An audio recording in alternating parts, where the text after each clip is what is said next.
በየቀኑ ለምን ያክል ሰዓት እንቅልፍን ትተኛላችሁ? እስቲ በኮመንት ላይ አስፍሩልኝ። በቀን ምን ያክል ሰዓት እንደምትተኙ።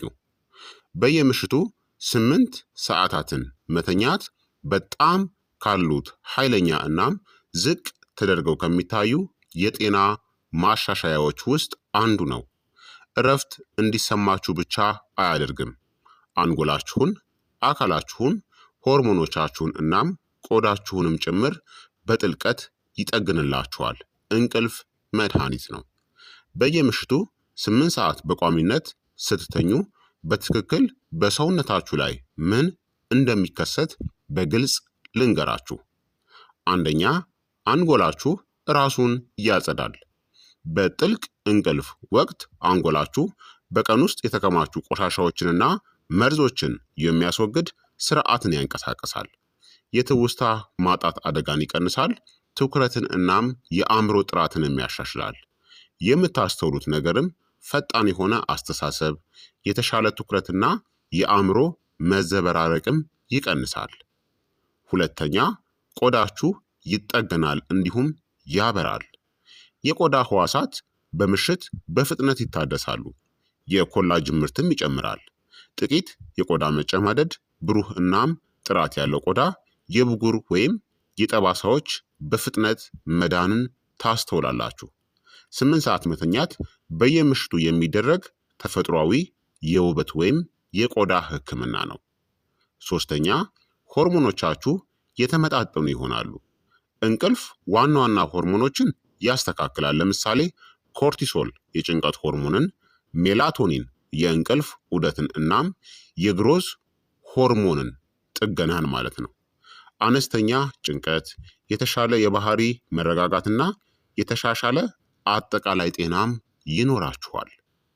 አራተኛ፣ ረሃብ እናም ክብደት ቁጥጥር ስር ይውላሉ። እንቅልፍ የረሃብ ሆርሞኖችን ያመጣጥናል።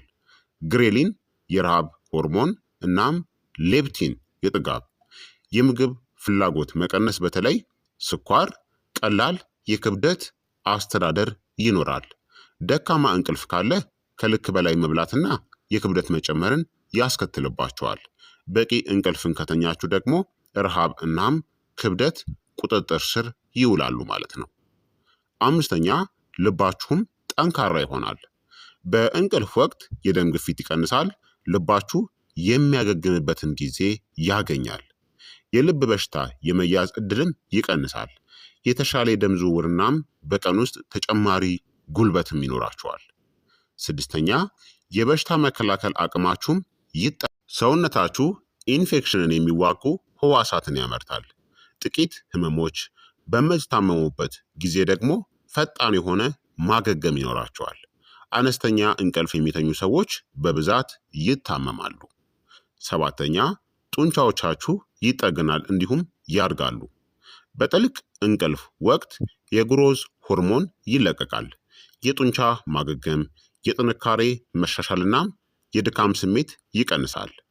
የአካል ብቃት እንቅስቃሴን ለሚያደርግ ወይም የአካል ስራ ለሚሰራ ለማንኛውም ሰው በጣም ጠቃሚ ነው። ስምንተኛ፣ ስሜታችሁም ይሻሻላል በተፈጥሯዊ መንገድ። የአንጎላችሁ የስሜት ማዕከላት ራሳቸውን ያድሳሉ።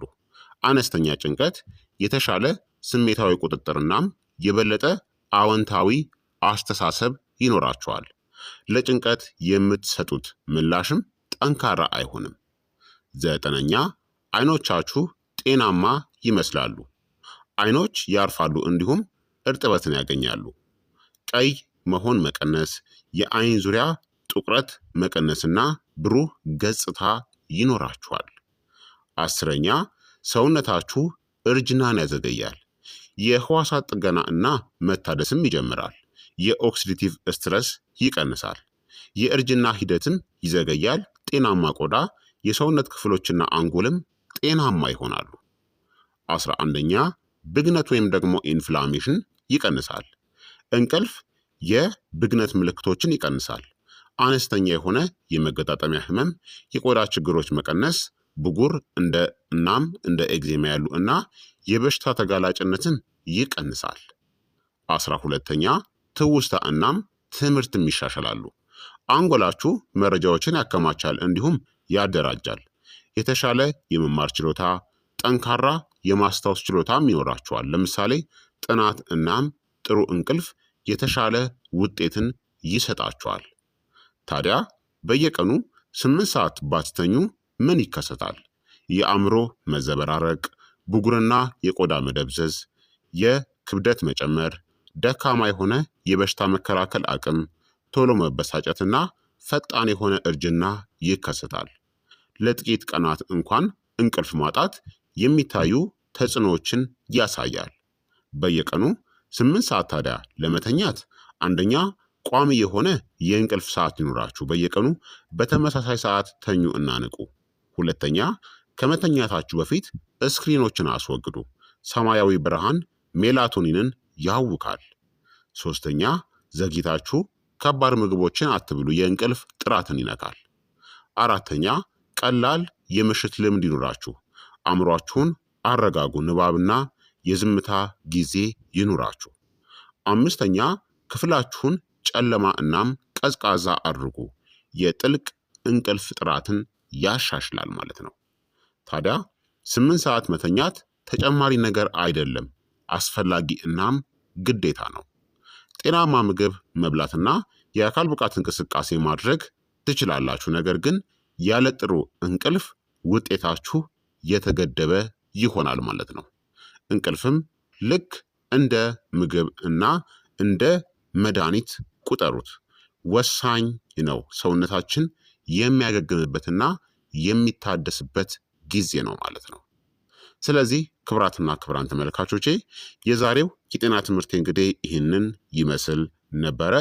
በየቀኑ ለ8 ሰዓት ብትተኙ በሰውነታችሁ ላይ ምን ሊፈጠር እንደሚችል በዚህ ቪዲዮ ላይ በደንብ ነግሬያችኋለሁ ማለት ነው።